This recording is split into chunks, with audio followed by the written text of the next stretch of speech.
प्यारे बच्चों नमस्कार। आज हम कक्षा 7वीं के प्रथम पाठ के जो शेष श्लोक हैं उनका अर्थ करेंगे, उनको समझेंगे। पहले पाठ में जो सुभाषित दिए गए, अनमोल वचन दिए गए हैं, उनमें से हमारे 4-5 अनमोल वचन और शेष हैं, हम उनको भी करेंगे। आशा आप बड़े ध्यान से सुनेंगे। पिछली 2 वीडियो में हमने पहला, दूसरा, तीसरा और चौथा श्लोक किए। आज हम 5वां श्लोक करेंगे, तो ध्यान से सुनें और ध्यान से पढ़ें। हमारे प्रथम पाठ में सुभाषितानी, ये आप पहले से जान चुके हैं। अच्छे वचन, सुंदर वचन, मीठी बातें। तो उन मीठी बातों में, उन मधुर वचनों में आज हमारा 5वां एक अनमोल वचन है। वो है धन धान्य प्रयोगेषु विद्यायाः संग्रहेषु च आहारे व्यवहारे च त्यक्त लज्जः सुखी भवेत्। अर्थात धन धान्य प्रयोगेषु, धन धान्य, धन यानी अर्थ, पैसा, धन और धान्य, धान्य यानी अनाज, धन और अनाज के प्रयोगेषु, प्रयोग में, उसको प्रयोग करने में, उसको इस्तेमाल करने में, उसके लेन देन में, यानी धन और धान्य के प्रयोग में, विद्यायाः संग्रहेषु च, और ज्ञान प्राप्ति में, यानी विद्या ग्रहण करने में। विद्या चाहे हमें कहीं से भी मिले, ज्ञान हमें कहीं से भी मिले, वहीं से हमें ग्रहण कर लेना चाहिए। उसमें किसी भी प्रकार की कोई शर्म या कोई लज्जा या कोई हिचकिचाहट नहीं होनी चाहिए। चाहे वो ज्ञान हमें किसी छोटे से मिले, चाहे बड़े से मिले, बुजुर्ग से मिले, किसी साधु संत से मिले या किसी आम सामान्य व्यक्ति से मिले, वो ज्ञान हमें तुरंत ग्रहण कर लेना चाहिए। इसी प्रकार आहारे व्यवहारे, आहारे यानी भोजन करने में, भोजन करने में भी हमें किसी प्रकार की कोई लज्जा या कोई शर्म नहीं करनी चाहिए। अगर हम भोजन करने में ही शर्म करेंगे या जैसे कैसे भी उसको प्राप्त करने में ही संकोच करेंगे, तो हम भूखे रह जाएंगे। इसी प्रकार व्यवहारे यानी व्यवहार में भी हम, यानी हमारा जो आपस का व्यवहार है, आपसी समाज में सभी के साथ जो लेन देन है, आपसी बातचीत है, आपसी जो भी हमारा लेन देन है, उसमें भी हमें किसी प्रकार का संकोच नहीं करना चाहिए।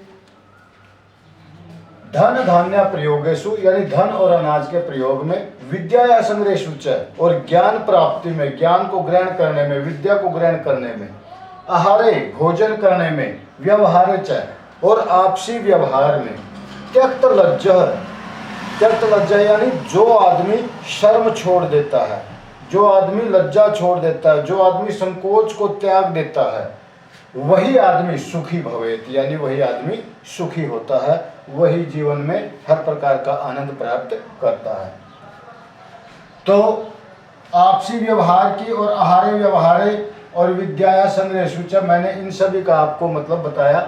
व्यवहार में और भी बातें होती हैं, जैसे हम उधार लेते भी हैं, देते भी हैं, या किसी को वैसे मांगी चीज़ें भी दे देते हैं, तो उनको वापस लेने में या देने में किसी भी प्रकार की कोई हिचकिचाहट नहीं करनी चाहिए। अगर हम उसमें कोई शर्म करेंगे या हमने किसी को उधार दे रखा है, उसको मांगने में ही शर्म करेंगे, तो हम बड़े दुखी होंगे, या उसका हम हमारी वापसी प्राप्ति बहुत मुश्किल होएगी। तो ये इस श्लोक में हमारा जो सामाजिक जीवन है, सामाजिक जीवन के विषय में बहुत ही अनमोल बातें कही गई हैं। धन धान्य प्रयोगेषु विद्यायाः संग्रहेषु च, यानी धन और धान्य के प्रयोग में, विद्या के ग्रहण करने में, आहार में यानी भोजन में, व्यवहारे च, और आपसी व्यवहार में, त्यक्त लज्जा सुखी भवेत। जो व्यक्ति शर्म को छोड़ देता है, लज्जा त्याग देता है या संकोच छोड़ देता है, वही आदमी सुखी भवेत यानी सुखी होता है। तो इसका अर्थ मैंने नीचे लिखा भी है। धन और धान्य के प्रयोग में, विद्या ग्रहण करने में, भोजन में और आपसी व्यवहार में लज्जा को छोड़ देने वाला व्यक्ति ही सुखी होता है। तो बच्चों, मैं समझता हूँ आज के बाद आप इस सूक्ति का, इस प्रेरक श्लोक का हम अपने जीवन में भी अमल करेंगे और उसको अपने जीवन में धारण करेंगे और इसी के अनुरूप हम अपना अगला व्यवहार करेंगे। तो आप सब बच्चों ने इस श्लोक को अपनी कॉपी पे उतारना है और अपने जीवन में भी धारण करना है। अब इसके साथ हम अगला श्लोक करेंगे, छठा श्लोक। तो प्यारे बच्चों, एक और आगे हमारा छठा जो इस पाठ में अनमोल वचन है उसको और हम पढ़ेंगे और उस पर अमल करेंगे। छठा श्लोक है हमारा, क्षमा वशीकृति लोके क्षमया किम न साध्यते, शांति खड्ग करे यश किम करिष्यति दुर्जन है। बहुत ही बढ़िया, बहुत ही और इतना प्रेरक और हमारे जीवन के लिए उपयोगी है। अगर हम इसके ऊपर पूर्ण रूप से अमल करें तो हम पूर्णतः एक शांतिपूर्वक जीवन जी सकते हैं। क्षमा वशीकृति लोके, क्षमा, क्षमा जो होती है माफी, यानी किसी को माफ करना, किसी को क्षमा करना।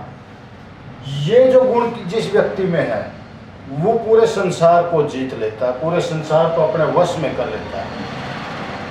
अर्थात कहना का मतलब इसमें क्या है, क्षमा वशीकृति लोके, अर्थात क्षमा जो है वो इस संसार को, पूरे के पूरे संसार को वश में कर लेने वाली है।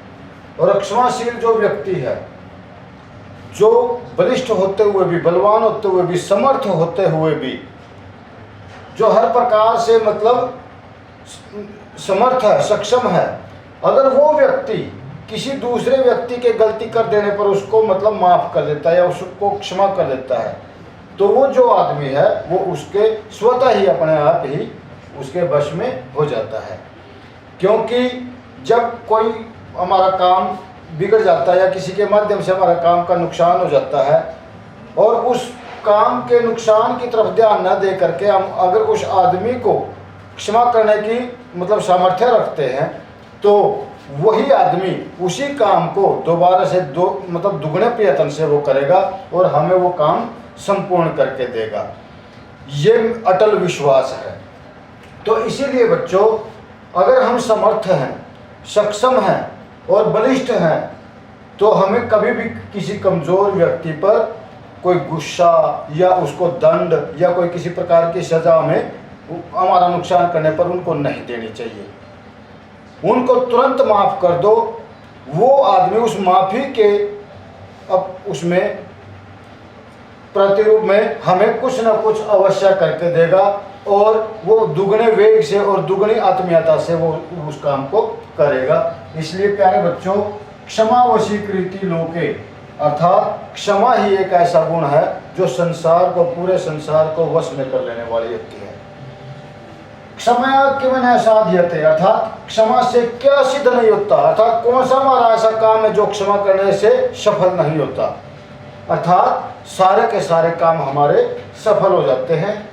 शांति खड्ग करे यश, शांति खड्ग यानी शांति रूपी तलवार, करे यश, यश मैंने जिसके, करे मैंने हाथ में, यानी शांति रूपी तलवार जो यानी आदमी शांत चित्त है, मन को शांत रखता है, हमेशा दूसरों को भी शांति का उपदेश देता है, ऐसे शांति रूपी तलवार जिस मनुष्य के हाथ में है, किम करिष्यति दुर्जन है, तो उसका दुष्ट लोग भी क्या कर लेंगे, अर्थात कुछ भी उसका अनिष्ट नहीं कर सकते, अर्थात दुष्ट भी उसका कुछ नहीं बिगाड़ सकते।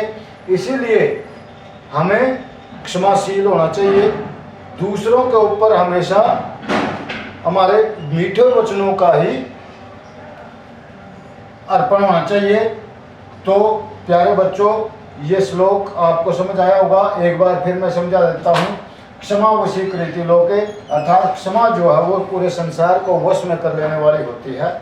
क्षमया किम न साध्यते, क्षमा से अर्थात कौन सा हमारा काम है ऐसा जो सफल नहीं होता, अर्थात सभी काम सफल हो जाते हैं। शांति खड्ग करे यश, और शांति रूपी तलवार जिस मनुष्य के हाथ में है, तो किम करिष्यति दुर्जन, तो उसका दुष्ट लोग भी क्या बिगाड़ लेंगे, क्या कर लेंगे, अर्थात कुछ भी उसका अनिष्ट नहीं कर सकते, उसका कुछ भी मतलब हानि या कोई भी मतलब नुकसान नहीं कर सकते। तो ये हमारा अंतिम श्लोक था इस पाठ का, और इसकी हिंदी भी मैंने लिखी है। जैसे क्षमा संसार में सबको वश में कर लेने वाली होती है, क्षमा से क्या सिद्ध नहीं होता, अर्थात सब कुछ सिद्ध हो जाता है, क्षमा से सब कुछ सिद्ध हो जाता है। और शांति रूपी तलवार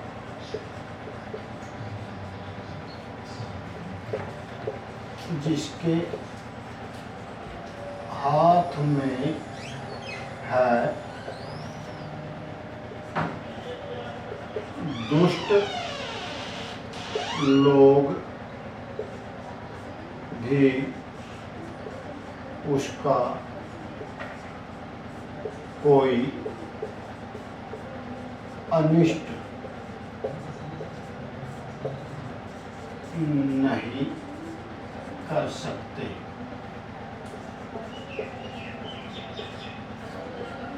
तो ये इस पाठ का अर्थ है बच्चों। यह आपने कॉपी के ऊपर लिखना है और कॉपी तैयार करनी है। अब हमारा ये पाठ का जो मतलब जितनी भी सुंदर बातें थी वो हमने पूर्ण कर ली हैं। इसके बाद हमारा अभ्यास होगा। अभ्यास से पहले छठी, सातवीं, आठवीं कक्षाओं के लिए मैं एक पहले व्याकरण के लिए एक वीडियो बनाऊंगा। व्याकरण का ज्ञान दिया जाएगा ताकि पाठ के अभ्यास हमें अच्छी भली भांति प्रकार से समझ आ सके। इसलिए आज हमने सिर्फ इतना ही करना है। धन्यवाद।